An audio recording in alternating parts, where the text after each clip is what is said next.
இப்பொழுது முதலாவதாக கிடைத்த தன்னுடைய ஆண் மகன் தேடி வருகிறார், தந்த தாயை தேடி. என்னப்பா நடந்துச்சு, ஏற்படி இருக்கிறீங்க என்று மூத்த மகன் கேட்கக்கூடிய சந்தர்ப்பத்தில் அம்மா சொல்றா, உங்களோட வாப்பா எனக்கு அடிச்சுட்டாரு, எனக்கு அநியாயம் செஞ்சுட்டாரு, என்னை அடிக்கிறாரு, துன்புறுத்துறாரு என்று அந்த தாய் சொல்லுகிறா. மகன் சொல்லுகிறாரு, என் வாப்பா உங்களோட கணவர் தானே அப்பா, அவர் அடிச்சதுக்கு அவரை நான் துஆ கேட்கிறேன், அவற்றை மாற்றம் உண்டாகும் என்று முதலாவது மகன் சொல்லிட்டு போறார். இதே மாதிரி இரண்டாவது மகன் வராரு. அந்த உம்மா, அந்த தாய் நடந்ததை சொல்லுகிறா.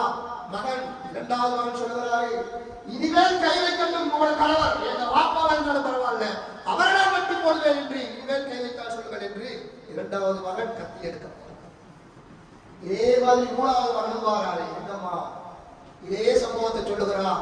மூன்றாவது மகன் சொல்லுகிறாரு, தன்னை லுங்கிய ஒரு சொத்தை கட்டி எங்க அந்த மனுஷன் 2 குண்டாக்கி போட்டுவிடுவேன் என்று ஆயத்தமாகிறார்.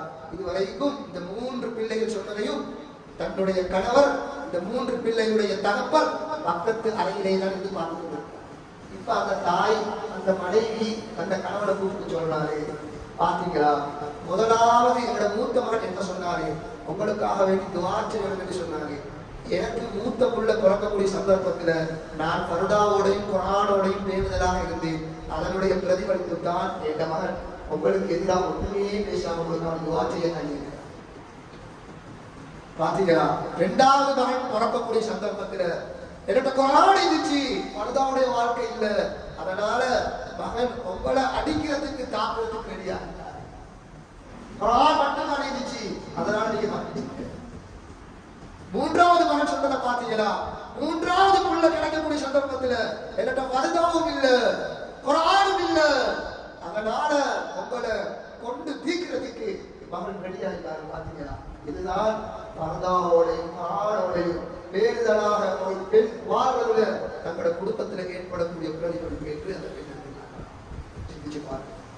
இன்னைக்கு எங்களோட ஊர்ல நடக்காட்டியும் எத்தனையோ முஸ்லீம் ஊர்கள்ல, அந்நிய கிராமங்கள்ல கண்ட தகப்பட கத்தியால குத்தி ஜெயிலுக்கு போன எத்தனையோ பேர் இருக்கிறாங்களே.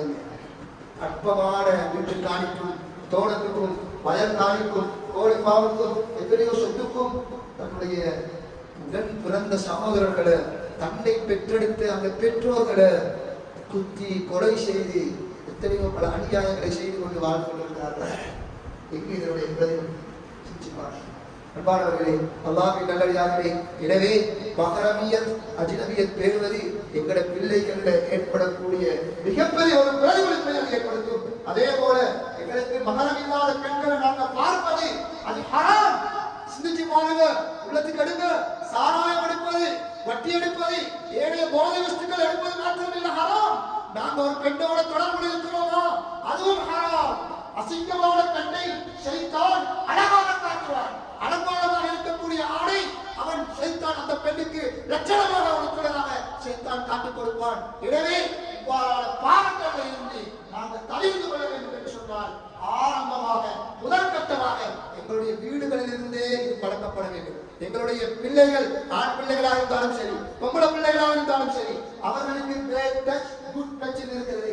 நல்ல தொழுகை எது, கெட்ட தொழுகை எது என்பதை வீடுகளில் இருந்து நாம் சொல்லிக் கொடுத்து பழக்க வேண்டும். குர்ஆன் மதரசாவுக்கு போகுதா பரவாயில்ல, பாடசாலைக்கு போகுதா பரவாயில்ல, நீங்க நல்ல தொழுகை எது, கெட்ட தொழுகை எது என்பதை உங்கள் பிள்ளைக்கு சொல்லிக் கொடுத்து வளங்கோ.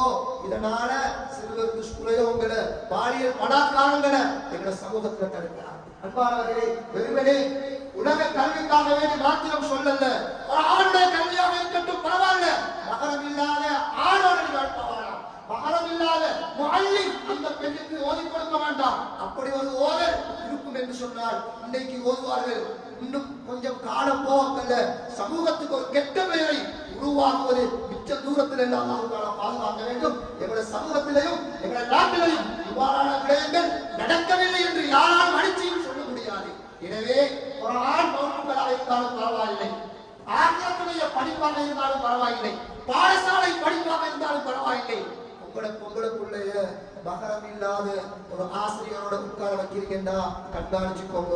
அதுல பெற்றோர்கள் பாதுகாவல் இருக்கோங்க.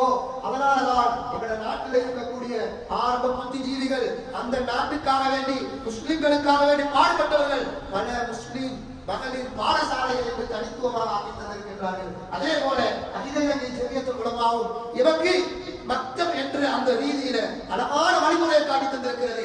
ஒரு வயதை அடைந்த பெண் பிள்ளைகளுக்கு என்று சொல்லி தனி முஅல்லிமாக்களை கொண்டு பெண்களை கொண்டு குர்ஆனுடைய கல்விதான் பரவாயில்ல, பெண்களை கொண்டு ஓதி கொடுங்கோ. அதுல நலவு வலிக்குது ஏண்டா ஷைத்தான் எந்த ரூபத்தில் வருவான் என்று சொல்ல தெரியாது. மகரமில்லாத பெண்ணோடு இருக்கக்கூடிய சந்தர்ப்பத்தில் அவர் ஆலிமாக இருக்கட்டும், சூஃபி குத்தூஸ் இப்ராஹிமாக இருக்கட்டும், அன்பானவர்களே ஷைத்தான் கூறாவதாக என்பதை மறந்துடலாம். எனவே அன்புக்குரிய அல்லாஹ்வின் நல்லடியார்களே, இஸ்லாமிய சகோதரர்களே, ஒரு பெண்ணுடைய ஒரு பார்வை போது நாங்கள் நாசமாகிறோம். ஈராக்ல ஒரு சம்பவம் சொல்லி முடிச்சுக் கொள்ளுவேன். ஈராக்ல ஒரு சம்பவம் நடந்திருக்கிறது. கிதாபில் எழுதிக்கிறாங்க. 40 வருஷமா ஒரு மஸ்ஜிதுல அதான் சொன்ன ஒரு பேணுதலான ஒரு மனுஷன். எவ்வளவு பெரிய பாக்கியம் அதான் சொல்றேன். அல்லாஹ்வுடைய மஸ்ஜித் 40 வருஷம் ஆயிட்டு. இப்ப அவருடைய ஒரு ரகசியமான ஒரு பாவம் இருக்குது. அந்நிய பெண்களை பார்க்க அல்லாஹ் தஆலா எங்க தண்டிக்கிறான் பாருங்க. 40 வருஷத்துக்கு பின்னால அவர் மஸ்ஜித்ல வாங்க சொல்லிட்டு போறாரு. ஒரு கிறிஸ்தவ பெண்ணை பார்த்து ஆசை கொண்டுட்டாரு. இப்ப நீண்ட சம்பவம் சுத்தமாக சொல்லுங்க. இப்ப அந்த பெண்ணை பார்த்து இவர் மனம் முடிக்க ஆசைப்படுகிறார். அந்த பெண் கேட்கிறா, இது என்ன அநியாயம், என்ன துரோகம், நீங்க முஸ்லீம் ஆகிக்கிறீங்க, பாங்க சொல்லக்கூடியவர் ஆகிக்கிறீங்க, பள்ளியில் எவ்வளவு மகத்தான பணியை செய்யறீங்க, அந்நிய பெண் மாற்று மத பெண் என்ன திருமணம் செய்ய நீங்க முன்வந்திக்கிறீங்க, இது என்ன அநியாயம். அந்த 40 வருஷம் அதான் சொன்னவர் சொல்றாரு, நான் உங்களோட அடைஞ்சு கொள்ளோடும் சொல்றாங்க. இன்னி பரீஉன் மினல் இஸ்லாம் வ மிம்மா ஜாஅ பிஹி முஹம்மது ஸல்லல்லாஹு அலைஹி வஸல்லம். முஹம்மது ஸல்லல்லாஹு அலைஹி வஸல்லம் அவங்க கொண்டு வந்த இந்த இஸ்லாத்தை உங்களுக்காக வேண்டி நான் விட தயாரா இருக்கிறேன். நீங்க என்ன மனமுடிக்கிறீங்களா? அந்த பெண் சொல்றா, நீங்க என்ன மனமுடிக்கணும் இல்ல, நீங்க இஸ்லாம் உங்களோட மதத்தை விட்டு நீங்க என்ன இருக்கணும். இவர் சொல்றாரு, உங்களை நான் மனம் முடிக்கிறேன்டா, நபி கொண்டு வந்த இந்த மார்க்கத்தை இந்த இஸ்லாத்தை நான் விடுறதுக்கு தயாரா. பாருங்க, ஒரு பெண்ணுடைய பார்வை எவ்வளவோ அமல் செய்ய ஒரு பெண்களான ஒருத்தருடைய கண்ணை பண்ணிச்சு எங்கள் சைத்தான் வழியிருக்கிறான்னு பாருங்க. இப்ப எல்லாம் முடிஞ்சு திருமணத்துக்கு ஒப்பாகிட்டாங்க. இவரும் மார்க்கத்தை இஸ்லாமுக்கு பிடிக்கிறார். இப்ப திருமணம் முடிஞ்சு மனைவி மேல இருக்கிறா, கணவன் மனைவிய நெருங்க போகிறாரு. வேற ஏறி பார்க்கக்கூடிய சந்தர்ப்பத்துல கால் தவறி கீழே விழுந்து விடுகிறார். விழக்கூடிய இடத்திலே அவர் மரணம் அடைகிறார். அல்லாஹ் தஆலா பாதுகாக்க வேண்டும். 40 வருஷம் மஸ்ஜிதில அதான் சொன்ன ஒரு மனுஷர் காஃபிராக மரணிக்கிறார். மரணிச்ச மனுஷரை தூக்கி அப்படியே குப்பையில வீசுறாங்க. எங்க ஷைத்தான் கொண்டு போய் சேர்த்துக்கிறாங்க. ஒரு பெண்ணை பார்த்தாரு, பார்த்து சிரிச்சாரு, விபரீதத்தை பாருங்க. அன்பானவர்களே, அல்லாஹ்வின் நல்லடியார்களே, ஒவ்வொருவரும் நாம சிந்திக்க கடமைப்பட்டிருக்கிறோம். எங்களோட போன் ஒரு சிந்திச்சு பாருங்க. எங்களோட போன் பாவனைகள், எங்களோட பெண் பிள்ளைகள், எங்களுடைய ஆண் பிள்ளைகள் சிந்திச்சு பாருங்க. நாங்க கதைக்கிறதான், பார்க்கறதான், பேசுறதான், எங்களோட விரலாட கொடுக்குற ஒரு மெசேஜ் போதும் எங்களை எங்கேயோ கொண்டு போய் சேர்க்குது. இப்ப நாம ஒவ்வொருத்தரும் எங்கள்கிட்ட சுய விசாரணை நாங்க செஞ்சு கொள்ளணும். எனக்கு மகரம் இல்லாத பெண்களோடு நான் எப்படி வாழணும், மகரமானாக்களோட எப்படி வாழணும் என்பதை நாம் ஒவ்வொருவரும் எங்களுடைய பிள்ளைகளுக்கு சொல்லிக் கொடுப்போம். அதே போல எங்களுடைய மனைவிமார்களுக்கு சொல்லிக் கொடுப்போம். அதே போல அன்பானவர்களை எங்களுடைய வீட்டு பெண்கள் அவர்களுக்கு நாங்கள் சொல்லிக் கொடுப்போம். இஸ்லாம் எனக்கு ஆழமாக சொல்லித் தந்திருக்கிறது.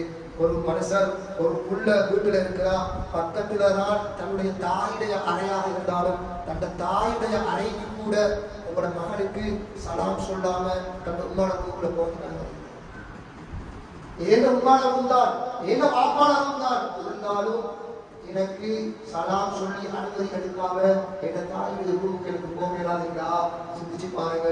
அடுத்த மக்களுடைய வீட்டுக்கு தலையை போடுறது, அடுத்த பெண்களோட நாங்கள் உல்லாசமாக இருக்கிறது, உழைஞ்சி பேசுகிறது, எடுத்து பேசுகிறது எவ்வளவு பாரம்பரியமான செயல் என்பதை நாம் ஒவ்வொருவரும் சிந்திக்கிறார்கள். அதே போல மேல சொன்ன விஷயத்தை ஞாபகப்படுத்திக் கொள்கிறேன். எனக்கு பிறந்த பொம்பளை பிள்ளையும் எனக்கு பிறந்த ஆம்பளை பிள்ளையுமே இஸ்லாம் ஒரு காலத்துக்கு பின்னால படுக்கையில ஆம்பளை தள்ளி வைங்க என்று சொல்லுகிற இஸ்லாம். சிந்திச்சு பாருங்க. அந்நிய பெண்களோட ஒப்பிட்டு பாருங்க. இந்த ஹதீஸ, இந்த சம்பவத்தை ஒப்பிட்டு பாருங்க. அது எவ்வளவு தள்ளி நடக்கும், எவ்வளவு தூரமாக இருக்கும். சிந்திச்சு பாருங்க.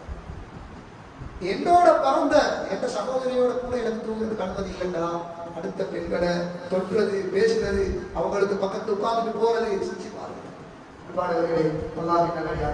எனவே இவ்வாறான மகரமியத்தான உறவுகள் யாரு, மகரம் இல்லாத உறவுகள் யாரு என்பதை நாம் ஒவ்வொருவரும் தெரிஞ்சு படிக்க கடமைப்பட்டிருக்கிறோம். அதை படித்து அதன் பிரகாரம் அமல் செஞ்சு அல்லாஹ்வின் பொருத்தத்தை அடைந்து அல்லாஹ் விரும்பக்கூடாத செயல்களிலிருந்து தூரமாகி அவருடைய பொருத்தத்தை பெறுவதற்கு இல்லாமல் அல்லாஹ் நம் அனைவருக்கும்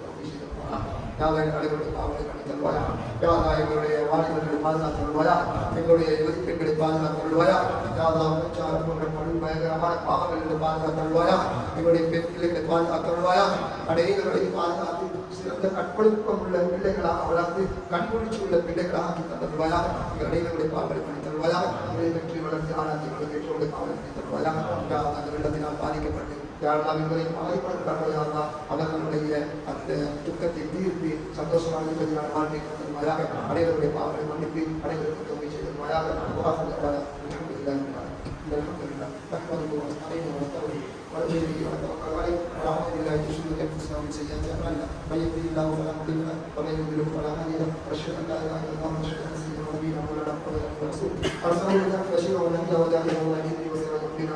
أوصيكم عباد الله وإياي أولا بتقوى الله فإن التقوى تنجي بهذا بما تدخل الجنة فإن أصدق الحديث كتاب الله وخير الهدي هدي سيدنا محمد صلى الله عليه وسلم وشر الأمور محدثاتها وكل محدثة بدعة وكل بدعة ضلالة وكل ضلالة في النار. وقد قال الله تعالى في القرآن الكريم والفرقان المجيد أعوذ بالله من الشيطان الرجيم بسم الله الرحمن الرحيم يا أيها الذين آمنوا اتقوا الله حق تقاته ولا تموتن إلا وأنتم مسلمون. بارك الله في القرآن الكريم ونفعنا بآيات التي تأتي الله تعالى جواب بيننا وأمته واستغفروه.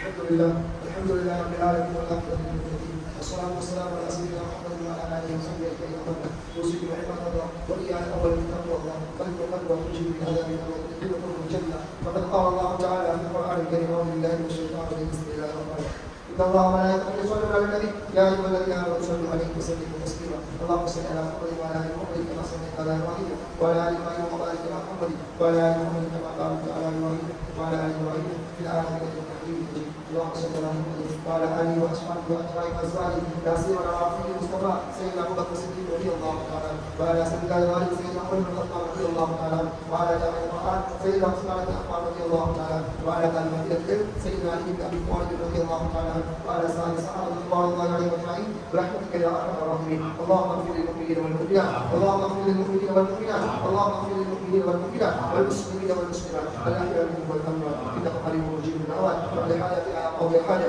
إن الله يأمر بالعدل والإحسان وإيتاء ذي القربى وينهى عن الفحشاء والمنكر والبغي يعظكم لعلكم تذكرون وذكروا الله تعالى إلى ما ظلم عز وجل وأنكم الله أكبر.